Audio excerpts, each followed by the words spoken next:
guys, hello. This is for Libra. Welcome dito sa aking channel, Kapalaran 888. Welcome. Alamin natin Libra kung anong messages, vibration, gabay, energy.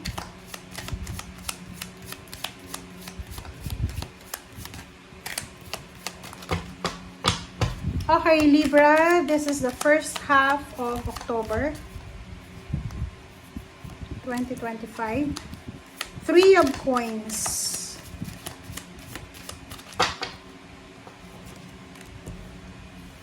Three of Coins and Ten of Swords. Three of Coins and Ten of Swords.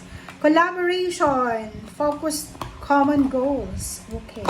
So, nakikita natin dito guys na meron ditong Libra. Okay. Isang Libra. Ang siya ay nakaranas ng isang traumatic na experience na posibleng yun yung rason kung bakit nahihirapan siyang magtiwala.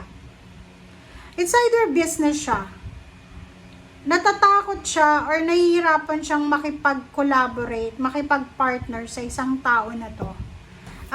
Because pwedeng nakaranas na siya ng problema dati. Okay? So, ibig sabihin, isang Libra sa linggong ito na pwede may nag-o-offer sa'yo ng business offer or gusto makipag-collaborate sa'yo, pero ayaw mo kasi ayaw mong ma-experience ulit yung nangyari sa nakaraan. Parang ganun. Please comment down below if you resonated. Okay, let's check.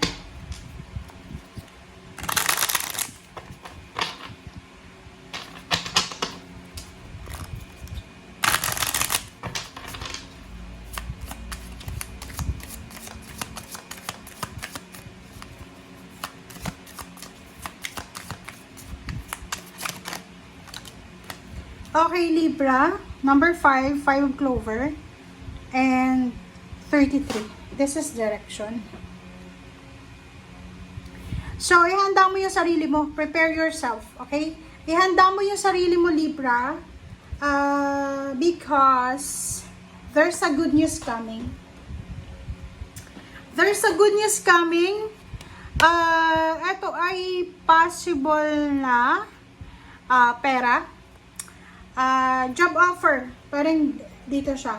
It's collaboration. Kaso lang, yun na nga, mayroong mga Libra dito na natatakot ka. You have fear na makipag-collaborate.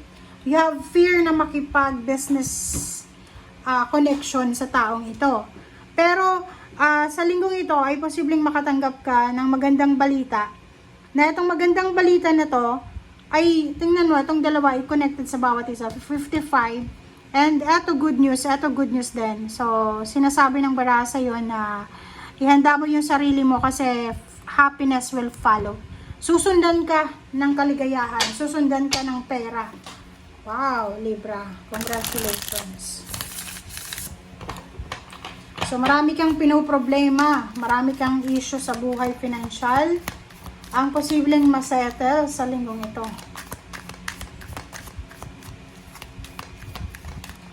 Alright, so 8 of Swords na reverse, diba? So, ibig sabihin nga, Libra, makakaalis ka na sa restrictions.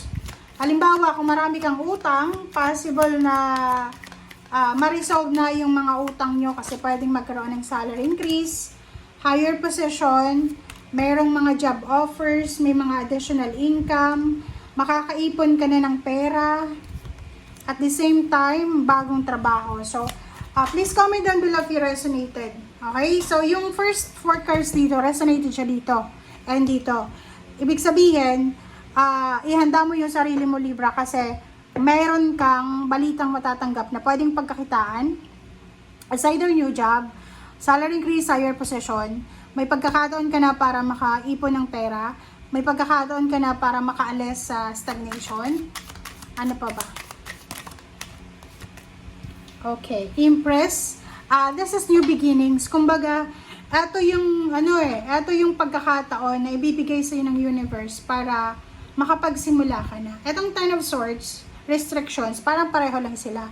Na you will parang rise above the situation. Parang phoenix rising from the ashes. Kumbaga, makukuha mong makabangon sa kung ano man na pagsubok, problema, or pinagdaanan mo.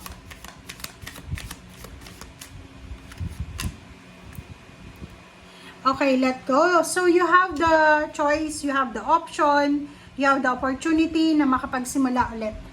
Pwedeng yun nga, galing ka dito sa restrictions, galing ka sa Ten of Swords, sa traumatic events, financial and emotional.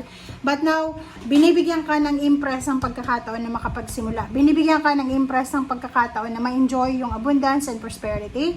Ma-experience yung abundance and prosperity, ma-enjoy yung abundance and prosperity, and at the same time, makaalis ka sa sitwasyon na hindi na resonated sa'yo.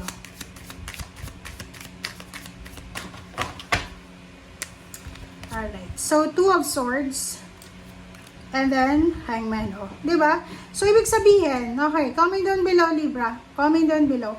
This is for you guys, ha. Huwag niyong sayangin tong message na to.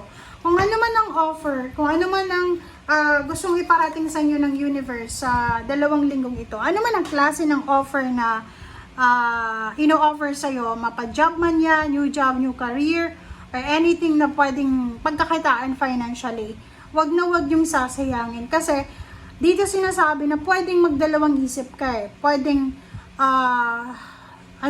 difficult choices eh. Parang, halimbawa may nag-offer sa'yo ng business, hindi mo siya i-accept, i-reject mo siya kasi baka isipin mo, yun, pwedeng i-hang mo siya, i-surrender, kasi baka iniisip mo na, or i-let go. Yun, Etong kailangan mong labanan eh. Eto.